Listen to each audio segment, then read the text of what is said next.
Let's do that one more time. Okay. Look at the camera. This camera. So you want me to look at this camera? And you can slow down. Okay.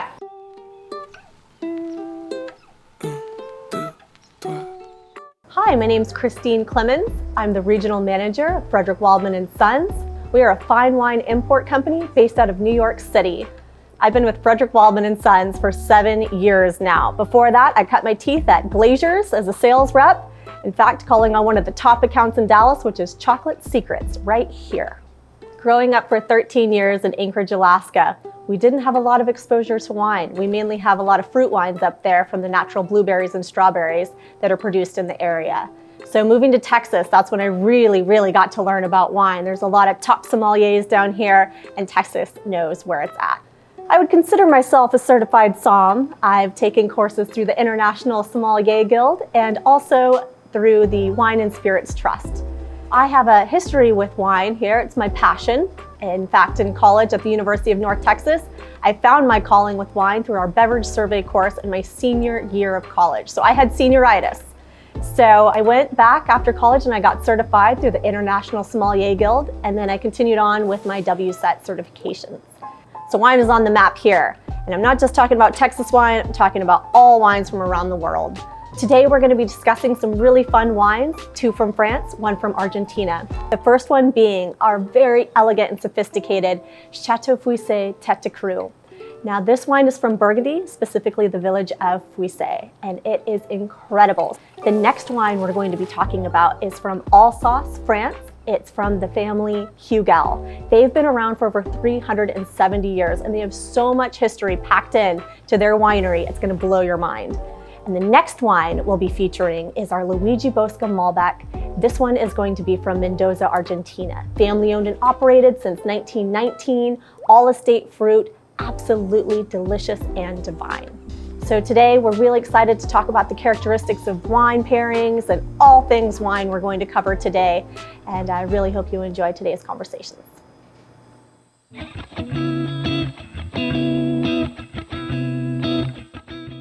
How's it going, Christine? Hey, Tony, how are you? Pretty good. We've known each other now for 10 years? 10 years, a decade. And we started very young. Yes, we did. Yes, we were practically babies. Yeah. That was all that it was. Yeah. But you really helped us put everything together for the wines. You were the first one that really came in and saw what we could do with the place, and I just wanted to thank you for that. That was really nice. Thank you. It was my pleasure. Yeah. Fair enough. Yeah, you're like, that's my job, so I'm happy to have done that. But you made my job so fun. Oh, thank you very much. Yes. Alrighty, what do you got here for me? Okay, so today we have Luigi Bosca, our Malbec out of Mendoza. This guy's super cool, all family owned and operated. Nice estate fruit by the Irizu family. You know I like family owned, huh? Yeah. Oh my God, this is amazing. I mean, you guys are family owned, Yeah. so we had to do Luigi Bosca, family owned. Excellent. And that's all the wines we'll be talking about today are all family owned. That's what I like to hear. Yeah. One of the things that I think is really funny is every single wine rep ever always uses a key. You told me that word is the key. The wine key. It's never the bunny ears or anything No. like that. And why is that? Well, this is what our restaurants use and our certified somms use. So when you're at a dinner table, I don't think you're going to break out rabbit ears when you're serving to a white tablecloth with your customer. So you have That your would nice make little. a lot more sense. Got to have the serrated edge. That's the key for Okay. a nice clean cut here. Okay. I like to cut below the lip. Okay. Then you just have your typical corkscrew. So while you're talking and selling to your table, just pop it. Heck Nothing yeah. too complicated. Keeps it easy. But a little secret: a lot of wine reps and somms can't even use the other I've seen wine it. tools. I've seen We're it. just like, what is It's the funniest this? thing in the entire world. You're like, you all day, every day, Yes. pop bottles open, but the only tool that is physically possible for that is the most that- simple one. Like, It's the coolest don't thing even ever. give me an electric one. I'm just like, what is this? Awesome. Well, I invite you to pour us a glass. Okay, yeah, let's pop this open here. And we're going to be trying to find out what pairs with this, right? Yes, so Okay. yeah, we have these awesome little chocolates right in front of us, and then we'll get the characteristics flowing from this bottle of wine. Awesome. A nice Luigi Bosca, and we'll just dive into it. And just so we have it, I'm going to tell you guys the chocolates that we have here.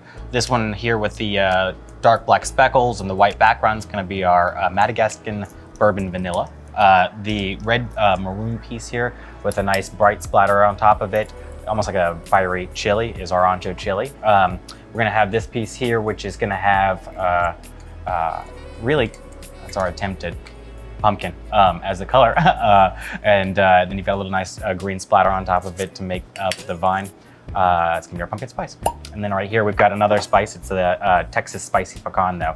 It's got cinnamon, vanilla, ANCHO chili, cayenne inside there. But the fats are gonna work really well with, I think, this wine because it'll be able to not jump at you with the capsaicin because you're gonna be able to compensate for all that wine. And then we've got a nice classic raspberry truffle right there at the very back end of it.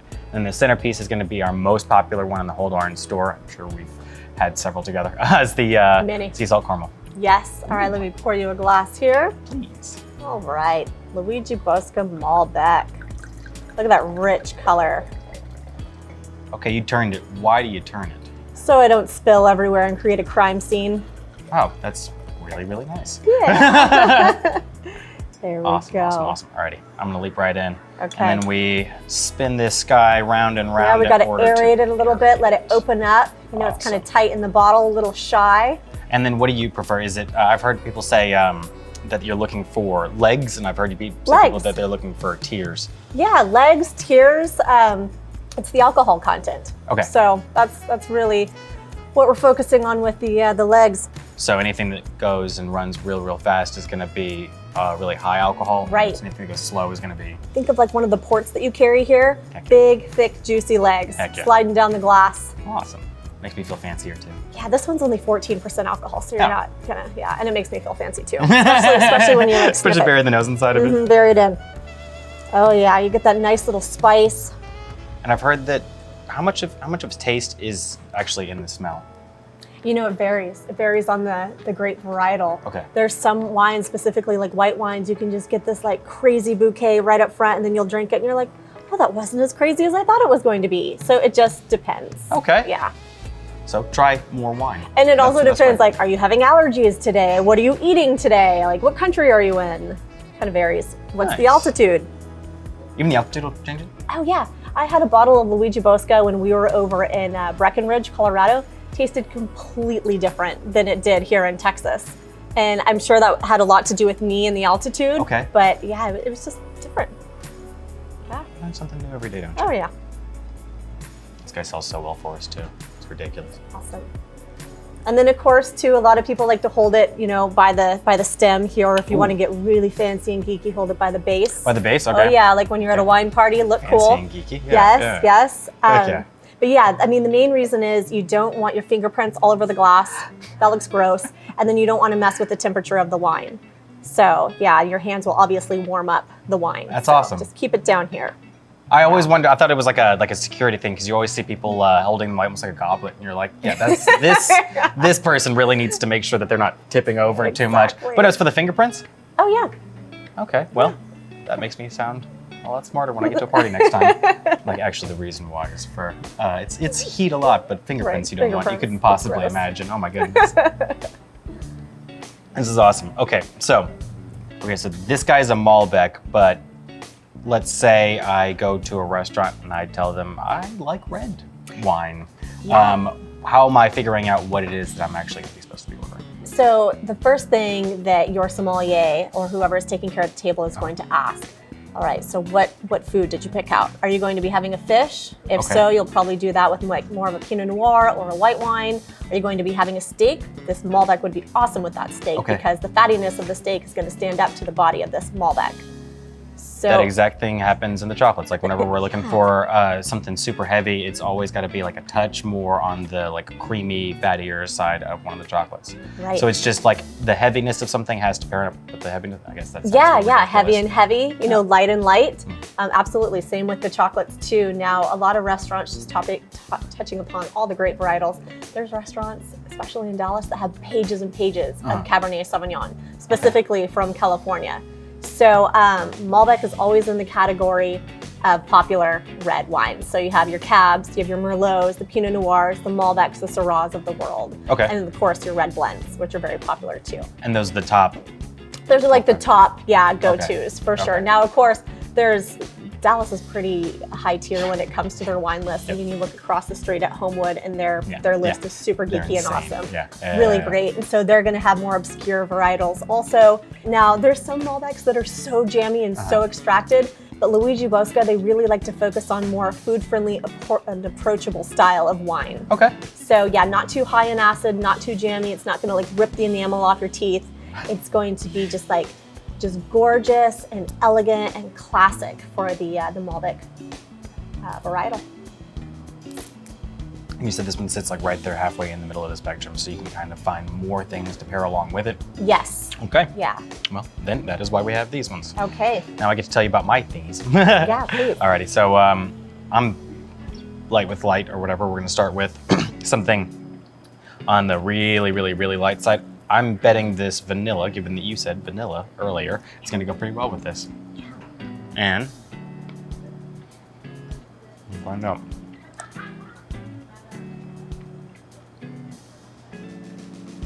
And you see you get that like insane wave because it's using real vanilla inside there.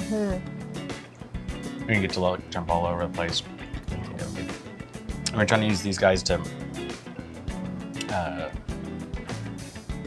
complement each other, right? Because there's some wines that will contrast a pairing, but they elevate each other together. Awesome. Yep, absolutely. Yeah, they just need to marry together and enhance the experience for each other, both the chocolate and the wine. That's insane. And I can't drink because I'm pregnant, otherwise I would join you. They're like, she's not drinking her own wine. So I'll just smell and pair. But you're getting to have the chocolate experience. That's right, that's the main part for me.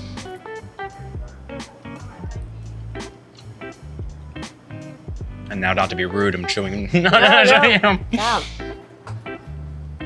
So what we always push people towards is if you're gonna have something super, super, super tannic, you have to lean into the fat of it, otherwise, or in a chocolate, because otherwise it nothing stands up against it. Is there like a vein of truth inside that? Like, is it that any tannic wine or dry or that kind of like a taste to it? What is it that does so well with fat inside that? Oh yeah, so you know, if the wine is dry and though has like high acid, then you're gonna need something fatty to cut that acid, right? Is that what that food. is Yes, acidity? you've got to cut it and it's acid and it's awesome. I mean, there's a lot of people out there, especially sommeliers, that are like acid freaks, as we call them in the wine world. Yeah, that makes so much They sense. just love high acid and it pairs well with a lot of cool foods. So Okay. this has medium to high acid and it's medium body. So this would be cool if, you know, say you just want to pop open a bottle and have some dessert. You could definitely pair it with the vanilla afterwards. It might be a little touch light, so we'll keep graduating and you know, get to the mystery of these chocolates and how they pair. Yeah, for sure. But it's tasty and it's cool. Heck yeah. It might be just a little light. And I think we're leaning towards something with a touch more, you said there was a red berry fruit and a blackberry fruit, right? Yes, and this is kind of a combination of red, so bright fruit and dark fruit. So you're gonna have jammy, spice. Okay. Yeah, just kind of like right there in the It's almost like we planned the chocolates that we were gonna drink. Good job. That's all you. Awesome. Alrighty, so I'm gonna go with this raspberry. Okay. I'm surprised it's delicious.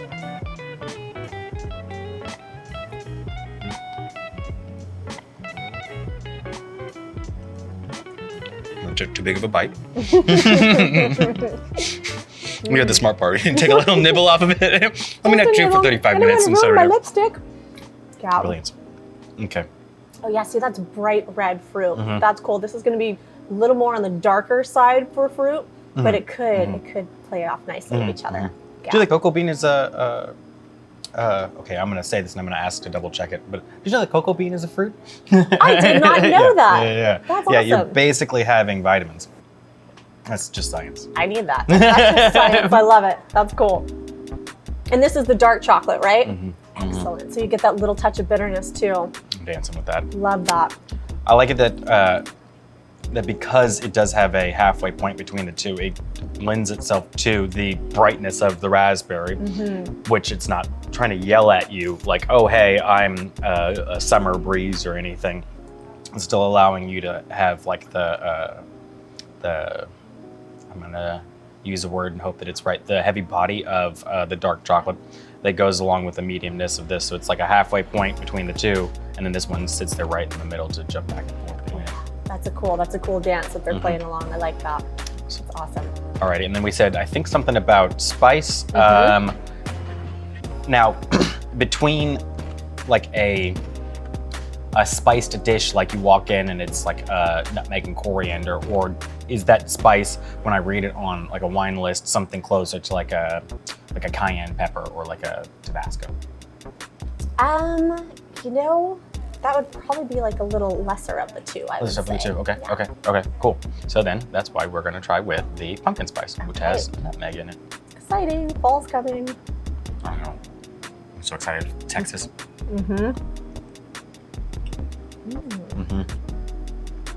Now I'm just gonna smell this to get it going. That's most of taste anyways, right? That's unique. That's a unique pairing right there. That's different. That's cool. I really like that. That's something outside the box. How fun. Nothing like a good Malbec and a little like pumpkin spice. Why is it that people bury their nose inside of the glass like that? Oh, there's so many different layers of the characteristic from the bouquet of the wine that we just want to like unpeel them and unpack them all and really get to the bottom of like, where's this wine from? Like, what's the soil like? I mean, you can get really deep with it, but overall, let's just, I've seen people try and taste soil inside of a grape. Oh my gosh, yes. Or what vintage is this? Oh, yes. And they'll call it. A lot of, master So people songs. can like taste. Yes. And so what is the thing that you were tasting? When somebody says it's grassy and earthy are not the same thing then, right? Or are No, they? they're Okay. completely different. Like Okay. New Zealand Sauvignon Blanc has a lot of grassy characteristics, Okay. and then earthy would be more like Bordeaux French reds. So I'm thinking skipping through a field, grassy smells that are popping at me, as opposed to like chewing on some sort of like a red meat, as in like an earthier piece to it? Yeah, or... earthy and kind of like soil driven. I'd okay. never say dirt, but just like earthy characteristics. Yeah. I would never say, but from the land. There we go. I like that. Yeah. Awesome. Is that okay? So I've heard the word sulfates before when talking about wine. Yeah, absolutely. And that's kind of a buzzword. Okay. So, according to the FDA, less than 1% of people are actually even affected by sulfates. Awesome. So sulfites are just a byproduct. It's sulfur dioxide mainly is the main component. Okay. It's just a byproduct of fermentation, right? Oh, okay. Yeah. So, I mean, yes, there's people like that 1% or less that they're going to get, little allergies like a stuffy nose or maybe upset stomach. Their hands might turn red or something, but they're really sensitive to the sulfites. So it's like an allergy. Yeah, it's just like a little allergy. So people can switch to natural wine if they want, and if they want to go that way. But most of the time, the wine does not affect you. Okay. Yeah. Wine is good for you. It's healthy. It's for the heart. It's grape juice. Yeah, it's going to keep you living forever. Yeah. I've seen the food pyramid. Grape juice. Juice right there. Exactly. Yes, grapes. Okay, so we had this nutmeg jump back and forth all over. We had the cinnamon inside there. It was like leaping all over the palate. And I'm absolutely in love with the way that this lends itself to that, and that lends itself to this. Neither is trying to really fight the other one. Cool. They're trying to do like an almost concert. Now I'm pushing my luck because I'm eating 1,000 of these pieces of chocolate. But you were telling me that the fats really, really, really coat your tongue, and so it's going to affect the way that the alcohol gets to you. It's going to affect the way that you taste it. Is it that it's like sitting in the back of my throat? Is it that I've smelled it? Is it that I've gotten like the whole dance? It's the whole concert, smart. all together, all the band members together in your mouth. That's what it is. Yes. So the smell, super band. the taste. Yeah, it's the super band. It's the smell. It's the taste. It's like what food are we pairing with it. It's the whole symbiotic. Okay. If you had I'm gonna swirl this again, make myself look fancy. I'll do it with you. There we go. There we go. If you ever want to practice this at home, it's super easy. Just get a little glass of water, throw your fingers on there, and then just swirl back and forth. Makes you look really good. Especially a little party. There we go. See, I know what I'm talking about. Awesome. I got stocks. I've been really heavy into oil recently, and leather-bound books. Many leather-bound books. And I love rich mahogany. Boom. There you go. No, I actually have a cool video that I did for a talent show, and I'm hula hooping and drinking wine at the same time. It is epic. And that's hard. I challenge anyone to do that. If you can hula hoop and drink wine at the same time, you're a boss. Where is this find? It's on my phone. I can email it to you. Please. I had to win the talent contest, and I won. That's awesome. It's cool. Hula hooping, drinking wine, Yeah. and not falling over. No, That's not the last spilling part the of it. wine. Can't spill the wine. Oh my God. Yeah. No, thank you. Alrighty. Okay, so I'm what's gonna next? jump over into. Actually, I'm gonna ask you. So I've got like the sea salt caramel, right? So Yeah. that's gonna be the fat. That's gonna be the salt. You said that would work really fun with something like this. So Right. we've got a bit of a. I don't even know how to describe the difference between the two because neither is heavier or lighter than the other one. It's like on the same plane, but both having different heavies. So like salt on this one, and then this one's gonna have more of like that semi-sweet, but still that like really baritone ancho chili, like a roasted like pepper almost. But then at the very end of it, you get caught in the nose with this like cayenne, and it kind of like it's never yelling at you, but it does like, it is hot. And then I've got the same exact thing though, but over with pecans that have been toasted inside of it. So I'm gonna let you decide. I know that you're not supposed to eat some things before others so that it affects your palate, so. Right. I'm gonna go with the sea salt caramel. Done. We'll just start there to ease into This it. one we eat all at once because it's super creamy, and I'll laugh when it gets on your shirt. All at once. Okay. I'm gonna try this.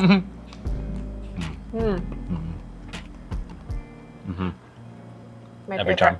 time. Butter, salt, sugar. Incredible. Okay, now I'm gonna smell. And I go back to smelling. Oh yeah, that's great. You know, the sea salt caramel, I think, goes with almost every wine that you have on your shelf, pretty much. Yeah. Pretty much yeah. everyone. It's been the nicest like coincidental piece that ever happened. Yeah. It's a good go-to. So then with each of the different notes that I'm getting from each of the different chocolates, the actual wine does taste different. Absolutely. Yep, and it sure will. Each time. If you had a perfect meal for this, what would it be? Just a good ribeye. Awesome. Awesome. You know, we're in Texas. We need a ribeye, we need our potatoes, and we need like a huge carrot to go right across that. Yeah. Are you steamed or roasted for carrots? Both. We can do both. Yeah, either or. Awesome. Yeah. As you said that it's got a little bit of earth inside of it, so the roast on that one, but it's still The bright roast enough would to be be- like. Roast would be first runner-up. How do you know, like, how do you know what's supposed to go with a wine? Is this like, I pull my phone out, I've got my camera on there, I Google it, or like, I mean, I know you read in the back of a bottle, government warning, right? But like, so like this gives me a full piece on, the aging potential. Oh, wow, this has an aging potential on it. 10 years. Oh, that is the first time I've seen Drink that. within 10 years. Yeah. That's really cool. Even the vine age of this bottle here, these vines are 50 years old. So the older the vines, the more like stressed out they have to be. And so this is really good quality. Yeah. So it's not like it doesn't shatter your bank account though, the No. Luigi. So like a great wine doesn't necessarily have to be expensive, right? It's whether or not you enjoyed the wine, right? Right. It's whether or not the wine is good or not.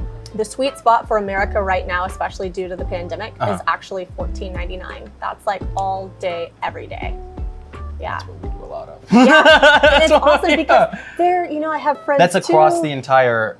Across, yeah, across. I thought we had the a really board. cool secret, and we were like, $14.99 is. That's like, I was like, Yeah. don't tell anybody. That's it. Don't tell anyone. But Really? all day, Okay. every day, because you can take a $50 bottle of wine and you can stand it up against a $15 bottle of wine. Okay. And it's all taste preference. But Okay. yeah, I mean, Yeah, because if 15. there's a okay, so if you're not supposed to judge a book by its cover, Right. but it took them a lot to put this cover on there. What should I judge a wine by? Really? Like if I'm walking through the grocery store and I'm thinking, too expensive. Oh, I could do that. But then I'm just looking at the bottle right now. This is a gorgeous bottle, so it would be something I immediately just jump for. Yeah. But like, I've seen some bottles with twist offs, obviously all over the place. Yeah, It doesn't seem are like great. that's not like, like the twist off isn't a bad thing on a Not bottle of at wine. all. And here's why the twist offs are good. This is a cork, but twist offs are good because you're not going to get any cork taint within the wine. If there's bacteria on the cork, Okay. or the cork is leaking, Uh-huh. like you know that twist off is going to be consistent every single time. I've seen a $300 bottle of wine from Australia with a screw top before. It was a Chardonnay and it was phenomenal. A $300 bottle is with yeah, a screw top on not top even of it. joking. Yes. Okay. Yeah. I was biased. Yeah. What about the wax? Well, like I've seen like a lot of like. That's no, cool for I think looks. Oh, okay. Super cool. Okay. Yeah, I love the wax. Like here you have Yeah, wax over beautiful. here on the Bella Gloss. It's gorgeous and It's yeah, absolutely beautiful. makes it more like You tear the little airtight. top off of it and everything. Yeah. It's a great yeah. presentation. Pink lemonade, pink lemonade.